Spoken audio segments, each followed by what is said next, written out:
This is The Life. I cannot believe we haven't done this before. So we have, as you can see, we've set the popcorn counter up on the beach this evening. It's a lovely, warm, sunny evening. Seeing as we're in Brazil, it seems like a waste of time to eat popcorn inside. So we have come out to the beach under the stars. You can probably hear the waves lapping in the background. Ice cold drink. This is fantastic. I'm James Rosica here at the popcorn counter. Andres Lorente here with the carapinha in my hand. And always a pleasure that Inês Braha has stayed with us to eat some popcorn. Yeah, I'm still here, just like the movie. Yeah. But you were telling me last time you went swimming in Rio. It was a very strong current, drowned, yeah. and the lifeguard just kind of watched you and laughed as you gradually got washed further and further out to sea. So I hope you're not having traumatic flashbacks while we're here. I am. All healed by a shop. So the two drinks that you can have on the beach. So I'm talking about Leblon Beach. So you have Ipanema and Leblon. Yeah. So the movie is closer to Leblon, Posto 12, which has like the different demarcated areas of the beach. And you can have coconut water on a coconut. Right, sounds good. Very cheap and delicious and cold. Or you can have a chopp, which is a very, very cold beer, like a pint, but not a pint, half a pint. Chopp. Yeah. And it's so cold and nice. So, yeah. Now, is Brazil one of those countries where even the kids drink beer? I would argue it depends. But yeah. Depends whether you're over 8 or not. Yes, as long as you're over 8, yes. Now, am I right? So, have you lived in Brazil, or would you just say you've visited for long periods? I lived in Brazil in 2009, 2010, which is a great time to have lived there because it was during Lula's government and economic prosperity. So it was quite a sort of safe period. Of course, like as a single woman in Rio, you always have to look over your shoulder. But I think if you were aware of that and, never take any belongings to the beach or never walk with mobile phones or jewelry, which I don't have anyway. So I was pretty safe. And who were you working for when you were in Brazil? So they were shooting. So I was working for a production company called Gulani, and I was co-writing this show called Alice. It was the first fictional series for HBO in Latin America. And Gulani are a very big production company. They now did the Senna, Ayrton Senna's series on Netflix, and they're amazing. I really, really like they're three brothers. The two brothers are the main partners, Caio and Fabiano, and they're really great to work with. And when I was there, they were really kind to me. And I was moving between Rio and São Paulo, and I was very close to the director, Sergio Machado, so I would stay with him whenever I was in São Paulo. But because I was living in London, I wanted to move somewhere near the ocean. So somewhere where it doesn't rain for 200 days of the year. Yes, yep. I could see those. So I was very lucky, and I had a friend of my dad who was living there, and he had a spare bedroom, so it was incredible. I lived basically 2 blocks away from the sea, and from that house. Yes, from that house where I'm Still Here was shot. Well, not really shot, but where the film takes place. Yeah. Mm-hmm. Oh man. Very, very lucky. Yeah. And Alice, I'm guessing, is the story of like a little blonde girl who follows a white rabbit. Is that right? Yeah, that's it. Yeah. Falls down the rabbit hole. There are some comparisons to it, but it's basically the tale of a young girl, Alice, who moves from a very small town in Brazil to São Paulo to bury her dad, and she basically loses herself in the city and experiences all these encounters with different characters, like very much Alice in Wonderland, and how São Paulo, being this huge metropolis, can be overwhelmingly good and bad. And we just follow this coming of age of this woman, Elise. And the actor, the main actress, is amazing, Andrea Horta. So I think I was so honestly, I felt very lucky, and the production was great. I was on set.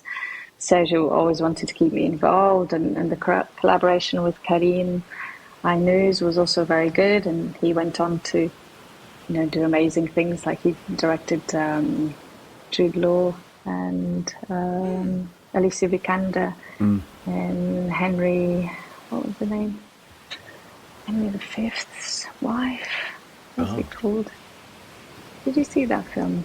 It's not Victoria. Did not. Anyway, yeah, it was a really, really good experience. Firebrand, it was called. Firebrand. Did you watch that film? Had a British release. Yeah. I'd be interested to hear about your experience of being a writer on set. My very limited experience is that when I've been a writer on set, people don't really know what to do with you and kind of often don't want to really make eye contact because they're worried that either they're saying the lines that you've written wrong, or they're worried that they're going to turn your well-written lines into something that's not quite exactly what I typed, and then I'll get cross because they're not saying it properly. And so I've never had very particularly positive experiences being a writer on set, but sounds like it's very different for you. Not always, but but in that particular experience, it was great. Again, I didn't tell anyone when I arrived on set who I was. I was just like wandering around, and everyone was like just looking at me like, "Who is this girl? Why is she here?" You know what I mean? Who gave her permission to be here? And they're all reading the script and discussing the script. It was great. And then Sergio arrived and took me to his chair, and then everyone was looking like, who is this girl? More and more intrigued. And again, I didn't really introduce myself. I just said hello to everyone. And then once they found out that I was the writer, of course, like all the actors came to me, but I just said, just speak to Sergio, pretend I'm not here, because again, I had complete faith in him. It was just, it was complete. He constantly asked, "Are you happy with this scene?" And I just kept on saying, "Yeah, I know." He's just so graceful and generous. So I just kept on saying, "Yeah, love it, great, yeah." Didn't have any notes, probably like one or two minor notes, and that was it. Nice. Yeah, it was a great experience. Not all of my set experience have been like that, but let's focus on that positive one. I have to shoot more stuff in Brazil. I mean, I'm guessing pretty vibrant film and television scene here in Brazil. Absolutely. It's so strong. It has been strong for many years. Again, the TV industry, and it's the telenovelas and Globo are huge in Latin America. And more Brazilian cinema in the last 20 years. You had the Cinema Novo period that was incredible. But also I really feel like there's a lot of terrific Brazilian filmmakers, and in the very moment working in Brazil and being selected to festivals almost every year, you always have a Brazilian movie being selected to the A-list festivals. And that is like a testament to their storytelling tradition, which is really, really great. I don't see many women filmmakers, which makes me feel a bit sad and disappointed. I'm not really sure why, because you have quite a few writers and a lot of them working in TV, but not so much in terms of writer-directors. There's two that I know of, like one of them co-directs with Baltasar, who's called Daniela Thomas. She worked with him in Foreign Land and Linha de Passe, that film that I mentioned earlier. And there's another, Lais Bodansky, who is quite successful. But yes, not many that come to mind. But is Brazil generally a relatively progressive place for women? It's generally. What's kind of what's it like to be a woman in industry in Brazil?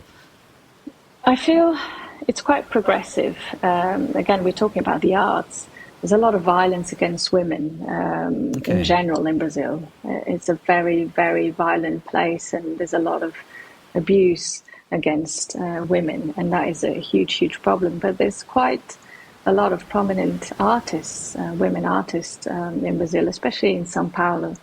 and Rio as well, including singers, artists, actors, and cinematographers, editors, women working behind the camera. But in terms of women making the same impact as, for instance, Fernando Meirelles, Walter Salles, José Padilha, Karim, Sérgio, Marcelo, I can't really name the same amount of women that have that impact on not only in Brazilian cinema but internationally as well.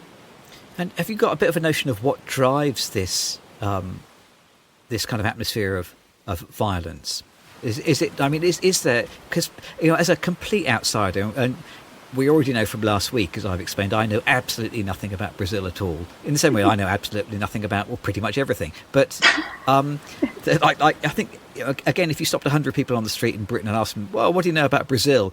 Most of them will say, "Oh, favelas. Yes, people live in these favelas." But is there a massive degree of wealth disparity in Brazil, or is that just the first thing that comes to mind because of how it's been portrayed on film? No, there's a huge disparity. There's a lot of corruption, and the corruption it's across all levels of society. So it starts affecting you. And the lack of accountability I found when I was living there, it was very, very difficult to deal with. And I was working after Alice. I was working with another producer who actually produced I'm Still Here, Rodrigo Teixeira, RT Features, who he at the time when I worked with him, he wasn't as successful as he is now. But I remember meeting with him and going around the area we live in, which is Leblon, is a complete bubble. You feel, because just behind it there's a huge hill and then this Rocinha favela. So you feel like there's such wealth just concentrated in these few blocks of Ipanema and Leblon, and all around there's such poverty. But on the other hand, the favelas, most people that live in these slums and these favelas are honest, hardworking people. Right. But they have the misfortune of being ruled by gang leaders that are just 5% of that population that lives in the favelas. And most of the time they cohabit peacefully, and they have their own rules, and everyone respects. And I went there many times. I had a couple of friends that lived there, and we used to go on Sunday for feijoada and samba and dance, and I felt pretty safe because, again, these were very honest, hardworking people. And I used to go to their house, and they were known, and there's a sort of a tacit agreement between the residents of a slum and the drug dealers. But sometimes, one little event can go wrong, and of course you're at their mercy. So it's a very, very complex reality. And I'm not really sure how they're going to resolve it, because from time to time they do these massive raids, but military police and the police in general are also corrupt. So, you've seen Elite Squad, and a big part of that movie is very accurate in portraying the actual reality. That reminds me of a joke a friend of mine used to tell. He used to say, I read that thieves never rob from their own kind. So instead of putting bars on my windows, I put mirrors. No, absolutely, and it feels like that. Yeah, really, that's about the level of laugh that joke deserves. You're right. Yes. No, but when you go and when you live or visit the locals in Vidigal or Rocinha, you don't really feel that danger. I would probably feel more worried walking down the street at night in Leblon or Ipanema, being in that area, than I would feel being in the favelas with them. You know what I mean? Because being in the rich neighborhood automatically makes me more of a target than being around them. So again, I never really felt very unsafe. I think I lived there in a very prosperous and fortunate time.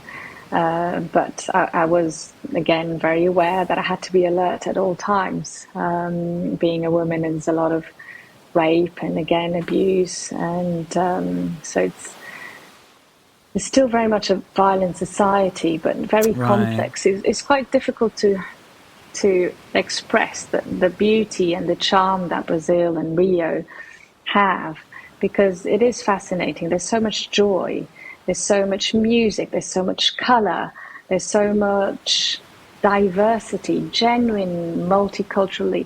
It's such a rich country, really is, and fascinating that it has some sort of energy that I've never felt anywhere else where I lived, and made me feel quite nostalgic when I watched the film. Really, like, made me miss it quite a lot. Again, because I had a very positive experience. So, and when you read about all the violence and all the chaos and the corruption, you just feel how does that happen, and how could this still keep happening and ruining such a a rich country? Because in terms of natural beauty and resources, Brazil is so rich. So it's such a shame that it's been badly run for so many years. Inês, I was wondering if you could maybe give us a short list of what you think are some must-see films, either Brazilian films or just Portuguese language films, because a lot of us have not seen that many films from that part of the world. When you say a lot of us, you're talking about me here, aren't you? Yeah. No. What you mean is James hasn't seen many. I think, some of the directors I feel like probably get to know their work. I think most of you have seen Fernando Meirelles' films, like from Constant Gardener, City of God. Then Walter Salles, I would go to Foreign Land, Central Station, Behind the Sun. These are all like great movies. His brother's documentaries as well. José Padilla's work, but also the older directors like Nelson dos Santos and Glauber Rocha.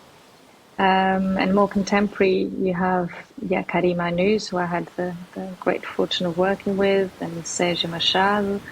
You have Marcelo Gomes also.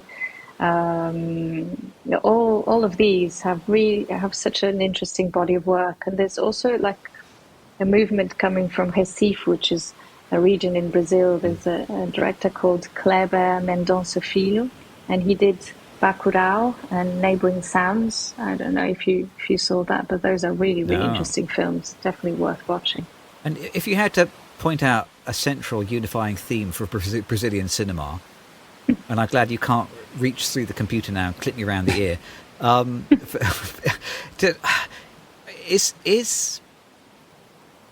my question is kind of directed at this notion that a country which has had a military dictatorship in fairly recent memory, that sort of thing leaves a scar on society, in the same way that the Spanish Civil War kind of left a scar on Spanish society, which then kind of emerges in its art.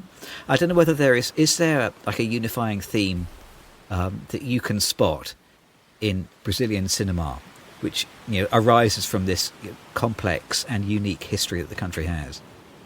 I think there's sort of a class system, sort of the middle class, the upper class, and the working class is very evident in all the movies, and again very evident in society how it's the classism is very present still in Brazilian society. Machismo was also very present. Sounds like Britain with better weather. Yeah, exactly. As you can see by Bolsonaro's in power. So, and that comes across. I think there's also like great diversity of themes, and also across all societies, which is great. And as you mentioned, Britain, like recently I heard this great podcast. Well, it was a selection, artists in residence on Radio 6, Ezra Collective. Right. Have you heard of them? No. So they're a group from London, and I think they have Nigerian roots, and they love Brazil. And this whole artist in residence was a selection of Brazilian songs by them. And they feel, I think one of them was saying, like, when I'm in Brazil, I feel so sort of in touch with my African ancestry, and he felt so at home. And that is quite interesting, how it permeates through society still. And Brazil is very sort of progressive in terms of even like transgender Right. But again, with Bolsonaro, that whole movement, it's almost like society went back in years, and hopefully we'll recover now with Lula, even though he's not perfect either. Right. Okay. It's very complex. We're all hoping for you're one step back and two steps forward, aren't we? But yeah, absolutely. Yeah. It's a very complicated country. Very enchanting, truly enchanting, but yes, very complex. But I think, again, Brazilian cinema and Brazilian TV are in terrific shape at the moment, and I think it's one of the most exciting markets and industries to work in at the moment. Yeah, really. Brazil is the B in BRIC, isn't it? Yeah, it's huge. It's such a big country. Yeah, it's different. A big market. Yeah, and a country full of storytellers. Exactly, and filled with stories. It's really, every region is so different. It's like having Europe in one country. So every region is so diverse. So it's fascinating. Like, for instance, I've been to the Amazon, been to São Paulo, been to Rio. It's almost like each city or each area is like its own little country. It's fascinating. Oh man, right. I'm going to go to a travel agent now. I think. I think time for another one of these delicious coconut waters. Which is how do they put the water in the coconut? Do you know? Mother Nature. Mother Nature does it for us. Mother Nature. Oh, it's nice to eat popcorn with sand between my toes. Inês, thanks for joining us as always. Thank you. But come back and join us again soon. Thank you very much. Be careful what you wish for.